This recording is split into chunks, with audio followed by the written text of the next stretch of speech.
Hello guys, welcome back to my channel. This is Evie Vlog. So for today's video, mag-house tour ako sa bahay bakasyonan namin. Iba din to nung nakaraan, iba din to ngayon. Ayan. Ito yung kusina namin.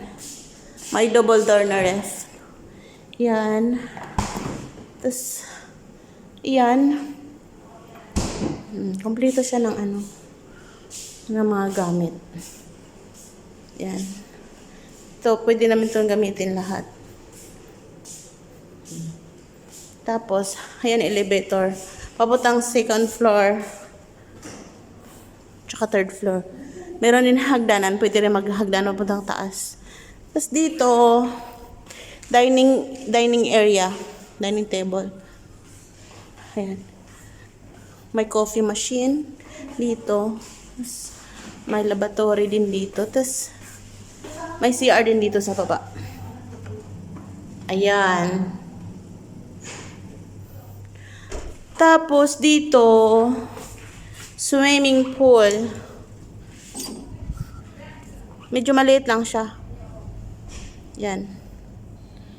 Dito lang nung last year. Tapos, nandito yung banyo. Pagkatapos na mag-swimming, dito lang magbanlaw. Yan. Oras ngayon ay 11:35. So, ito, bago kayo pumuntang taas, may munting garden dito. Ang ganda niya, guys. Maganda siya. Ayan. Yan yun. Hagdanan na puntang Pwede kang hagdanan para patagtag ang taba. Pwede rin. Hindi natamad ka, may elevator. Ayan. Living room. Maliit lang siya. Living room. Paka-simple lang. Yan o, decoration niya. Paka-simple lang. Simple. Yan. May TV. I-stay lang kami dito for 4 days. Ito yung mga kasama ko. Nagpi-picture taking yan sila galing sa labas. Ito yung labas, guys. Doon tayo sa labas. Ayan. Tayo sa labas. Yan. Ito yung view sa labas. Dito kami kahapon nag-almusal. With breakfast. Almusal kami dito kahapon. Yan. Yan yung may kapitbahay. Ito, may mga upuan din dito. Gusto nyo tumambay sa hapon. Meron ng ihawan. Ayan. Tapos, yun. Pwede kayo magtambay-tambay dito. Magpahangin sa hapon kasi ngayon sobrang init. Tapos may palaruan dyan. Tapos ang lapit na lang ng dagat ngayon. High tide ngayon, guys. Yan ang lapit ng dagat. Ang linaw ng tubig.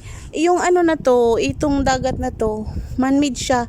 Pag hindi talaga to dagat dati, hinukay lang siya para makapasok yung tubig dito. Hinukay lang siya. So, nakapasok yung tubig. Ayan. Pagkatapos yung mag-swimming, mayroong shower dito. Ayan, shower. Tapos ito yung pinaka-view sa labas. Ayan. Hanggang yan siya. Hanggang third floor. Yung inuupahan namin na dito. Rest house. Ayan. So, balik na tayo sa loob. Kasi sobrang init. Sa labas.